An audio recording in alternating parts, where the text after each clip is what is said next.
So James here, CTO, Global Storage for HPE. Delighted he's come over today. No pressure. No pressure. So we're not going to talk about HPE. No. We are going to talk about the industry, and it might be a few minutes. Any questions, fire them up, because I'm going to fire one at you straight away. Great. The logistics side, getting things from order to people, because it's got better from us, but tell us what's going on. Oh, my most favourite question. So there's two things going on, right?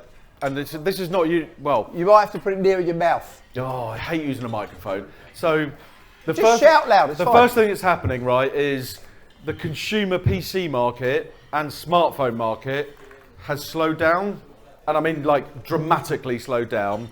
And the impact is twofold, right?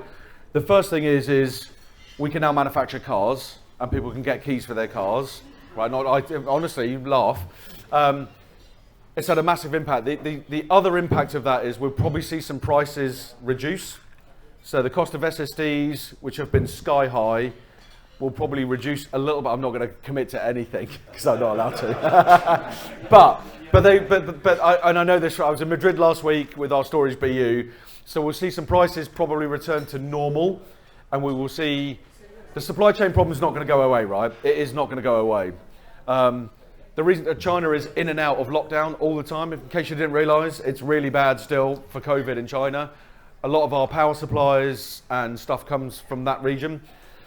But prices are going to reduce. That's the consumer market slowing down. And because of that, supply chain will improve a little bit, but it is not going to return to normal. Probably, I'm going to take my HPE hat off so I don't get fired, and probably say for at least 12 months. So there's a lot of stuff that we're doing, and I'm not saying that our competition aren't doing it, because they probably are, but we have, over the last 24 to 36 months, created a load of what we call mainstream products. So HPE, we were a just-in-time manufacturing, right? We held no stock for anything. You bought a server, it would arrive like a car manufacturer, and we'd ship it and we'd build it and it would go, right? We now hold over $2 billion worth of stock, which we never did previously. But that $2 billion is what we call mainstream product. They are the sort of things that every single customer puts inside a server. The same NIC cards, the same AMD chipsets or Intel chipsets. So we've done that, which we didn't do previously. We've also regionalized all of our manufacturing. So if you buy a server today, regardless of where you are in the world, that is manufactured in the US. If you buy a storage system today from HPE, it is manufactured in the Czech Republic. And if you buy a switch-ish, it's kind of like APJ, right? Which doesn't sound much, right? But we went from 18 instances of SAP globally to one. It's called the single source of truth. Great marketing. Which enabled us to do that. It took us 18 months to do that. And we went from forecasting supply from 4 weeks to a week, and we're aiming to get it to 24 hours, which you think that should be really easy. We manufacture and ship and sell and have orders for 4 to 6 ProLiant servers every 60 seconds. Right, to put it into context. So when people think we're not doing anything, and I'm pretty sure all of us in this room have been held up by our manufacturing, we are not doing nothing.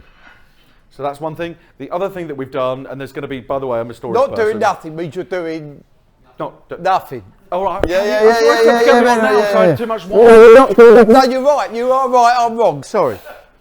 Honestly. Yeah. So we have some big storage announcements coming up on the 4th of April, which I can't talk about because I'll get fired.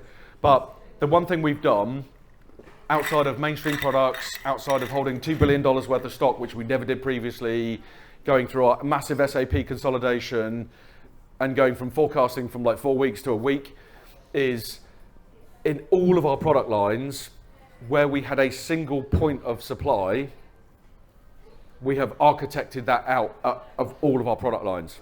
Right, so we've done that in Aruba switching, we have done that in ProLiant.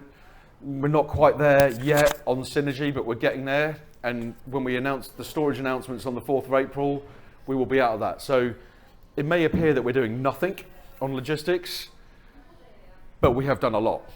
And we are, the best way I describe it, right, we're an oil tanker, right? We know we need to turn left. It normally takes us 2.5 miles to do it. We've turned left in about 500 meters, which none of you in this room will see because you've had the pain of it. But we've done an awful lot, and we will continue to do an awful lot to improve what we're doing on logistics. Because our CEO, and he's a lovely guy, he's been with us for 25 years, and I've met him many times. He's really sweet, he's like a teddy bear. In his view, is we've just been through one pandemic, it'll be something else.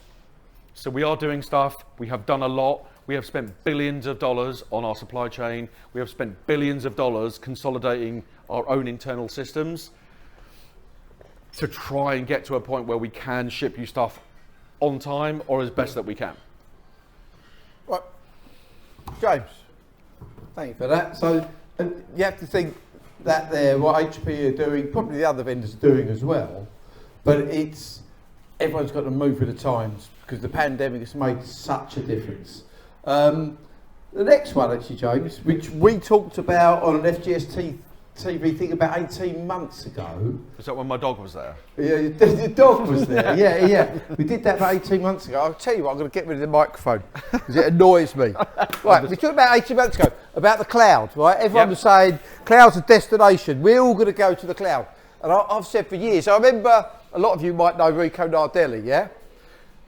9 years ago, we went for lunch. He was a BetClick then, and he said, you won't have a business in 5 years' time because the cloud will gobble you up. That old chestnut. And I said, more chance of me giving birth, yeah?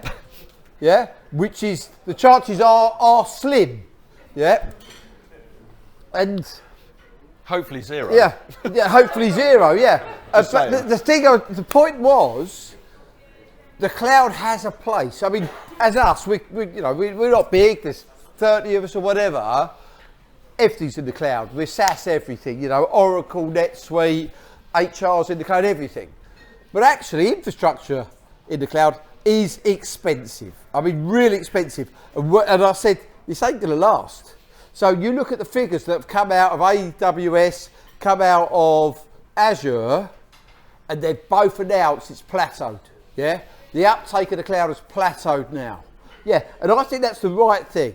So, it's a hybrid world now. Some things, you're talking the massive databases.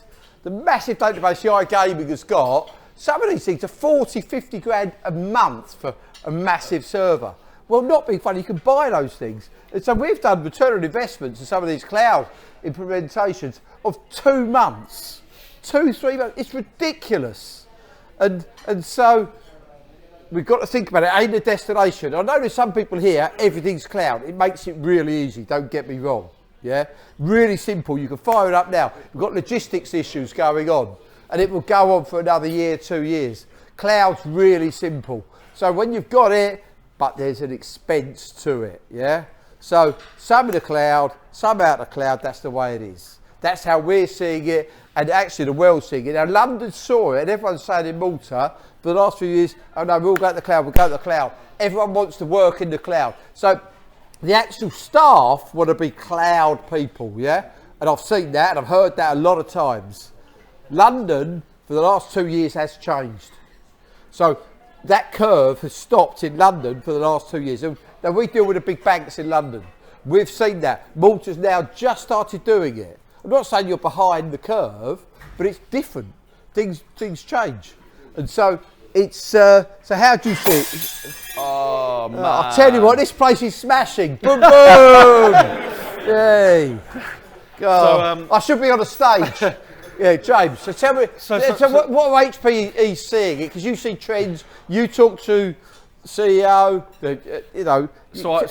I'm pretty honest, right? I mean, if I had £1 for every customer that said they were going 100% cloud, I definitely would be retired. Yeah. And that's not happened. So there's two big things happening, right? And that is the Ukraine war and the power situation is one thing, which is a cost thing, right? So I'm going to come back to that. The other thing is where can you put power and where can you put data centers? Right, so they're two different things. So today, well, actually, if you go back 5 years, and actually, if anyone's an AWS or an Azure customer, I need to say Azure like an American then, but the prices have never really changed. over the last 5 or 6 years? Really, they've stayed pretty flat. Anyone seen the press recently? How many people have AWS laid off? Anyone give me a number? 12,000. Across Europe. Yeah, 12,000 across Europe. Microsoft? I don't know. Similar number. So the reason that they have laid off, between the two companies, Google actually have kept pretty quiet, but the two companies across Europe alone are laying off 25,000 people. Right, they're not doing that because they don't need the people, they're doing that so they don't have to put their prices up. So it's an offset thing. And they cannot do that forever. Right, so that's the first thing, is we can't put our prices up because it makes us non-competitive, and it means that our customers will try and come out of the cloud, which they are, right? I've seen, I'm not going to name the bank, right? $56 million for one application to run in AWS for a year. We run it on premise for them in the cloud that comes to you, so marketing, for like a fraction of that. But the reason they're laying off 25,000 people is so you lot don't see your cloud prices put up. You can only do that once, right? You can't then get to next year when the power prices go up again and lay off another 25,000 people because the market falls apart. So we're in a bit of a precipice at the moment on the public cloud. It's bad, right? We're on a precipice. The other challenge that we have, and this is massive, and there's a really, really interesting report, and I can't remember if it's Gartner or someone else, but if you look at, so we have co-location services in HPE, right? So you can come to us, we can put your kit into one of our colos and do all of that kind of stuff for you. And we have, I don't know, I think 76 locations with Equinix, a load with Cyrex1 in North America, and a load with Digital Realty across the globe. And Slough, if anyone knows Slough in the UK. And what's the office? So in Slough, we have a certain amount of reserved space, which is not consumed 100% by customers. But no data center company can build or extend any data center in Slough because it stops them building houses for people. Well, that's Slough. It's also out in East London. It is in Manhattan. It is in Paris. So the challenge that the hyperscalers are starting to get at the moment, actually I drove past somewhere yesterday, I can't remember where I was, and I'm like, that looks like an Amazon building.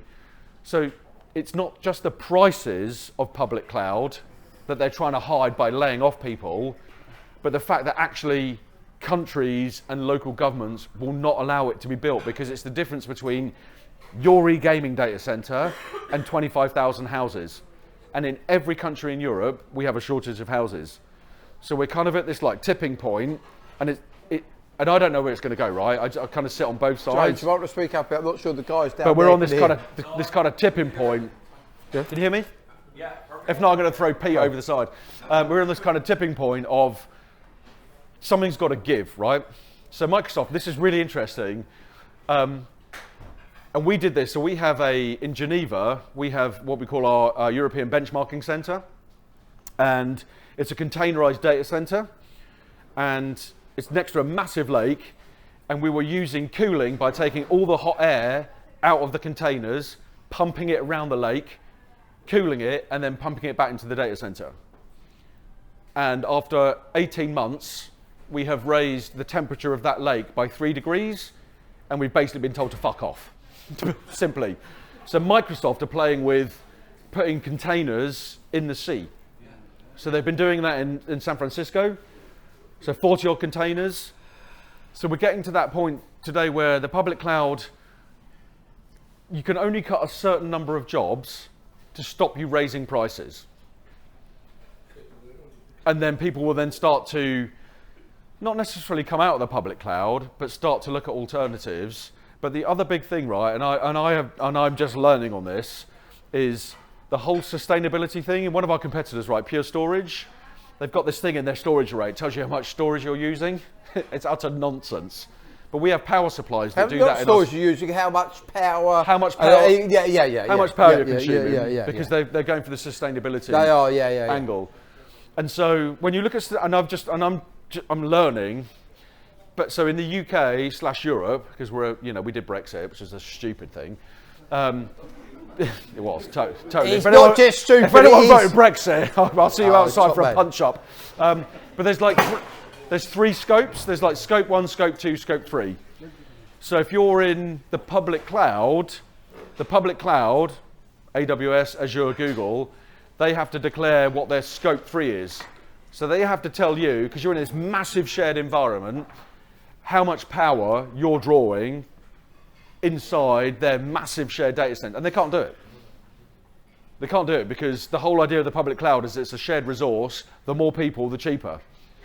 So now we've got this other force in the market, which is, and it's only enterprises at the moment. I deal with Deutsche Bank and UBS, and also, and they're trying to go to, so Deutsche Bank is like $10 billion with Google over the next 10 years. Google can't tell them how much power draw they're using for their applications because their applications sit with everyone else's. So you've got this other pressure on the public cloud at the moment, which is a regulatory pressure that says we need to know this and you can't do it. At the same time, you've got, prices going up, prices going down. By the way, if anyone's buying a new car and you've waited 9 months, apparently now it's going to go down to like a month because semiconductors are back and people can put USB devices in cars. So I think, I'm a techie, right? I'm a storage person. I cannot remember really the last time I had a conversation about storage and my widget is faster than someone else's. Because who cares, right? We're all fast, we're all cloud, we're all something. Today, it is what regulatory requirements do you have? Sustainability. Can you actually build something and put it somewhere? Yes or no? Do you have any power to actually run it if you put it somewhere? And I think for the people in this room, and we're all techies, right? I'm a techie, but I can have a conversation on AIX and speeds and feeds, whatever you like. But the way we, as IT people, I think we need to think is all about not what we need to do as a job, but actually what someone else regulates us to go and do. And it's a massive mind shift. And I think this year, maybe not this year so much, but next year, you and I in all this room, I'm going to be sitting down having conversations with the customer going, I don't know what that means. Because it's about power draw and it's about sustainability and it's about scope 1 or scope 2 or scope 3. And I think HPE, and this is my only little tiny sales pitch, we are going through that journey ourselves. Right? I think we're like, I actually don't know what the percentage means, right? We're 86% sustainable. But we're learning as everyone else is learning. But we recycle 85% of the kit we take back from customers, either by reselling it or melting it down and reusing it. And I think in this room, performance isn't an issue, networking isn't an issue, AMD or Intel chipsets aren't an issue. We are all going to spend our time in the next 2 years evolving into basically politicians. To basically say, I'm running this, and this is what it looks like. So this man knows, he's already in this space. He's already in this space. So we're in a, I'm going to shut up because I'm just rabbling. James, we love you rabbling, mate. We love you rabbling. Always done brilliantly for us. I'll tell you what, the world is changing. It's changing massively. So all of the tenders we go into now, environmental, is right up there. So we have now got to say this is environmental this and that's environmental that, right? And what the gauges are. So the world is changing. And the SaaS side and the cloud side is definitely changing. It's not a destination anymore. It was a destination. You look at Barclays, yeah? And Barclays, I can talk about Barclays. It's a public reference. It's a public record. It's a public reference. So Barclays came out about 5 years ago and said by the end of 2022, they were 27% in the cloud. They're going to be 80% in the cloud. Yeah. By 2022, they were 17% in the cloud, yeah? Because they could not afford it. It's our biggest private cloud enterprise customer. Yeah, absolutely. So, but one thing, I don't know if any of you have heard of Green Lake, yeah? Jeffrey has, because he had can't do that here. No, you can't. I'm going to talk about something. Jeffrey there went to Vegas, and I met him in Vegas, yeah, HPE, and all they talked about was Green Lake. And so you pay for what you use. HPE are giving that. Malta, you can't do it, yeah? Yeah, you can't I'm going to stop you there. But April the 4th, there might be an announcement that allows certain things to happen. James, you talk to me. I'm going to talk to them, not me. April 4th is Otherwise it's too personal, James. April 4th is a storage announcement, but there are two things to GreenLake, right? There is the consumption vehicle, which we cannot do on Ireland today because we don't have an entity here. HPE, in case you don't realise, Hewlett Packard Enterprise is a bank. We have a banking license, but we don't have one here. Right? I'd love that to change. I really want one on the Channel Islands as well because it's driving me mental, but we don't do that today. But the GreenLake Cloud Platform, so what you'll see over the next 12 months is everything in HPE will start to have a GreenLake banner, which is really confusing, right? Just because it's GreenLake doesn't mean you have to pay for it monthly. You can be a CapEx customer, everyone on Malta, and use the GreenLake Cloud Platform to operate your technology. So the GreenLake Cloud Platform is our version of the AWS console / Azure. I always pick on AWS because that's the way it's come up, the most. But it is a cloud operating platform to manage our technology. So you could be sat here, and you could have kit here and kit in Finland or Singapore or somewhere else. And as long as you can log into the GreenLake Cloud Platform, you could patch a server, you could provision storage, you could online some storage, online a server, configure a wireless networking device or a data center device. So there's two things that we're doing. GreenLake Cloud Platform is all about cloud-based operations. The other part of GreenLake is about how you pay for technology, which we can't do here today on a consumption-based model. But from our perspective, in HPE's world, we are going through the big, and I've been there since, I came in through FreePile, right, 2011, so I've been here a while. We're going through the biggest transformation we've ever been through. And that transformation is about making your life easier. And do you know what? I have been part of a survey of multiple customers in multiple geos, as we call them, across multiple segments. This includes like ice cream manufacturers and the likes of Deutsche Bank. And the biggest thing we get back, and this is what AWS did exceptionally well, which is why they killed the cloud market to start with, is they came and sat on your side of the desk and basically said, how can we help you? We didn't do that in HPE. We built it and they would come, right? And we build great platforms and we're not going to stop doing that. Today we're focused on sitting on your side of the desk. And do you know what the biggest answer was? How can we help you? The number one answer we got back from every single customer, someone threw their pen and pad at me in Turkey, I'll just say that, is I just fucking want to go home on time. Jake, this didn't throw Turkey at you. No, I didn't throw Turkey at me. He threw his pen and pen at me. I just want to go home on time. So, is the public cloud, I call them the frenemy, right? Which is they're part friend, part enemy. They're the enemy because we compete with them and we want our workloads to stay on our equipment in your data centers or our colos. But they are the friend because they have taught us, Hewlett Packard Enterprise, we're a $35 billion business. We are 60,000 people and we are an oil tanker that takes 2.5 miles to turn left. They have taught us that we need to innovate at a pace that we have never innovated at. And I mean that, and I've been here a long time. I have seen more innovation out of HPE in the last 3 years than I have in the last 15. Dell will tell you the same thing, Cisco will tell you the same thing, Pure will tell the same thing.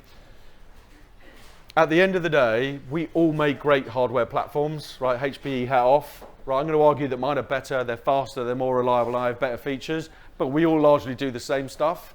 The GreenLake Cloud Platform, the AI Ops capability that we have that is in InfoSight today that is kind of moving into the GreenLake Cloud Platform is designed to do one thing, and that is to help all of you go home on time and not work weekends and not work late nights. And at the end of the day, if your hardware works and it performs and your end users or business to business customers are happy, the only other thing that counts is making you go home on time. That's what we're doing. That is what the public cloud does. The difference is the public cloud have not put their prices up because they're laying off 25,000 people, but they cannot do that forever. I'm going to shut up. Well, James, you're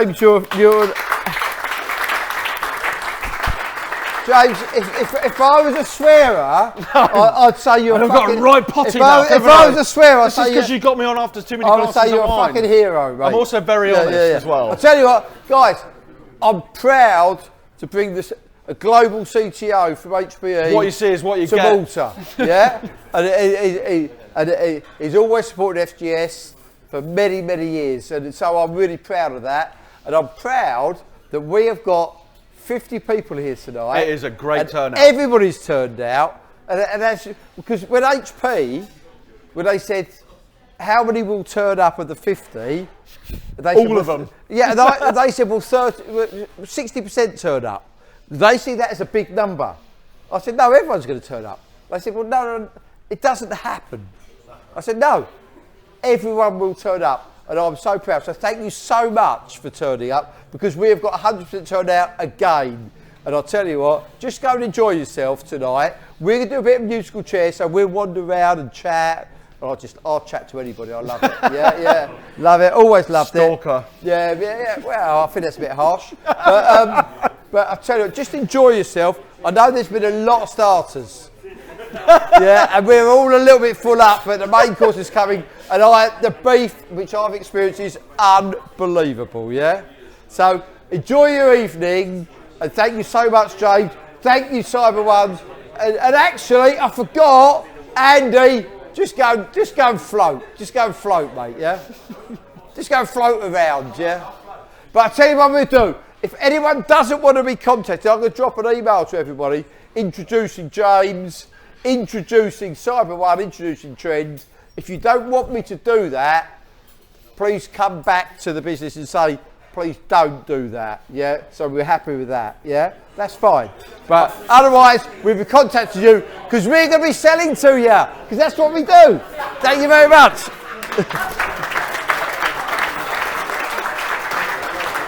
Yeah.